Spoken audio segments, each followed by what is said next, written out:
Alright guys, what's going on? It's Carnage Defense bringing you another video today, and in today's video I am going to be talking about my top 5 mistakes that I've made as a gun owner. Now, I have owned about 20 guns. I got my first gun when I was 21, and since then I've bought probably about 20 more. So I have owned a few guns, and I would say I have learned a lot along the way over the course of the last 4 years. I'm now 25. And there are some things that I regret doing, and there are some things that I regret not paying close attention to. And I'm going to talk about it in this video. And maybe you guys can learn from my mistakes and hopefully not repeat them. If you guys did any of these, drop them down below in the comments. Let me know. It's going to happen. You know, we make mistakes. We're human, but it's important to learn from it.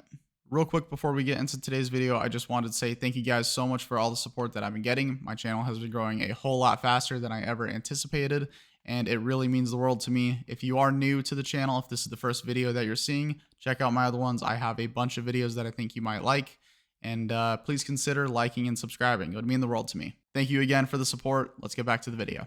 All right, so my number one is going to be gun safety. And if you're going to be listening to any one of these, listen to specifically this one because this is a big one.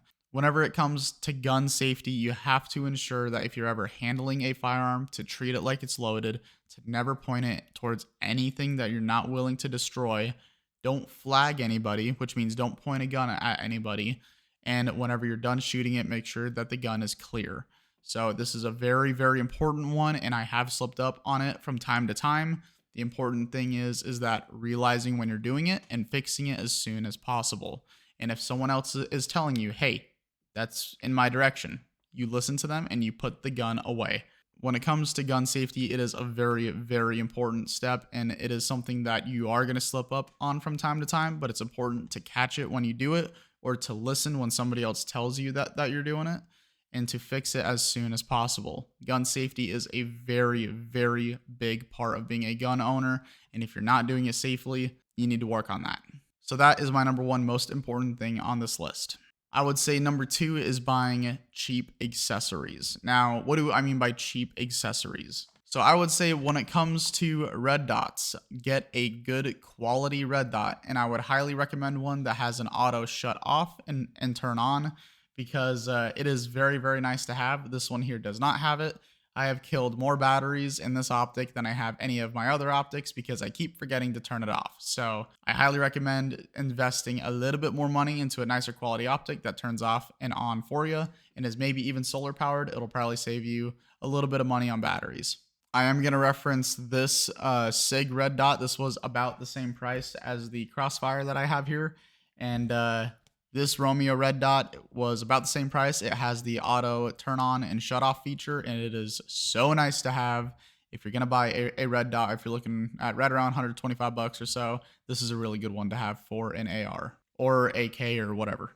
As far as holsters go, buying a cheap holster is not the answer. Buying the most expensive holster you can find is also not the answer. You need to find what works best for you.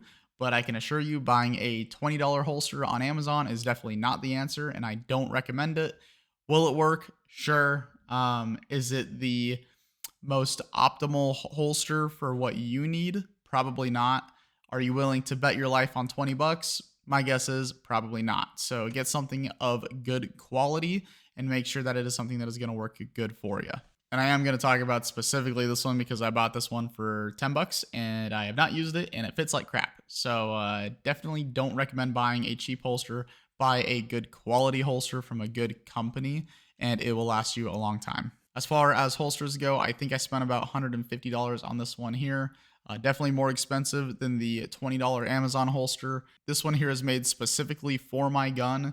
It fits perfect. The only thing is you may not necessarily need to spend this much money to get this kind of quality, but it's up to you and your budget. Just get whatever you would be willing to bet your life on. That's all I can say. Invest in your equipment. It will last you a long time. I would say my number three is going to be putting on unnecessary accessories on your firearm. And I will show you this monstrosity that I have over here.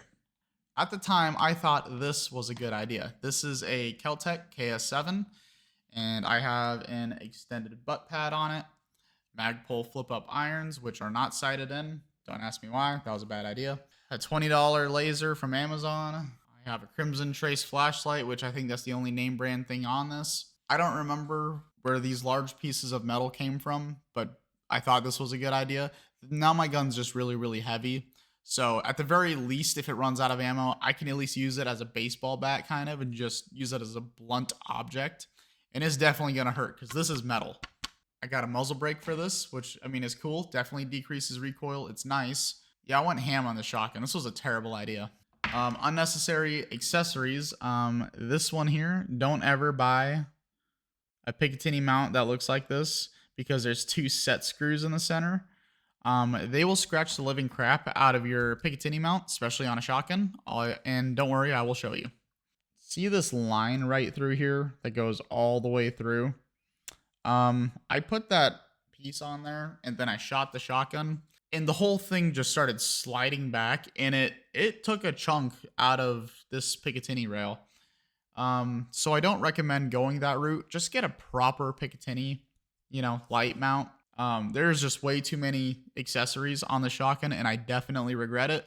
I don't recommend doing that. Just make it simple, Putting all of this crap on this is not worth it. I would say my number 4 would be not doing enough research on a firearm before you buy it. Basically, if a gun just came out and there's not really a lot of good reviews on it yet, don't buy it immediately because that gun may have issues and then you're going to find out about it later. Researching what kind of return policy they have or what kind of warranty they have is huge. I definitely recommend finding things that are lifetime warranty.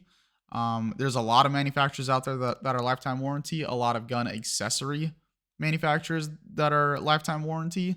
Anything you can find that's lifetime warranty just in general is really, really good. And then be careful with the return policy. I will tell you right now, I spent $150 on this holster. I can't even return it. It's not even an option. I looked into it because I did not like this holster when I first got it because I didn't like carrying appendix. Now I do. So that's good. I'm not allowed to return this holster. Even after I got it, I opened it up and I'm like, and I wanted to return it. You can't. That's just how their return policy is. So when you're buying a firearm, when you're buying accessories, do the research to make sure that if you don't like it, you can return it. Or if you don't like it, sell it. It's up to you. There are a lot of gun manufacturers I would recommend you do research on before you buy. There are a lot of new guns that you should do research on before you buy.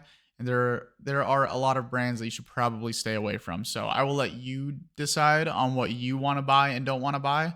But all I'm saying is do your research, listen to what people are saying, and make sure that it is true. And then go find it yourself, shoot it, and make sure that it's something you're going to like. That's part of the research process. That is a huge one, and definitely do that before you make a big purchase. All right, and my number 5 is going to be buying too many guns. Now, this one is a little controversial, right? So everybody loves buying as many firearms as possible. That's not always a good thing. I would say quality over quantity is probably a better way to go. Let me show you something to save a little bit of money if you're going to be wanting to buy a bunch of firearms, because this could save you a little bit of money.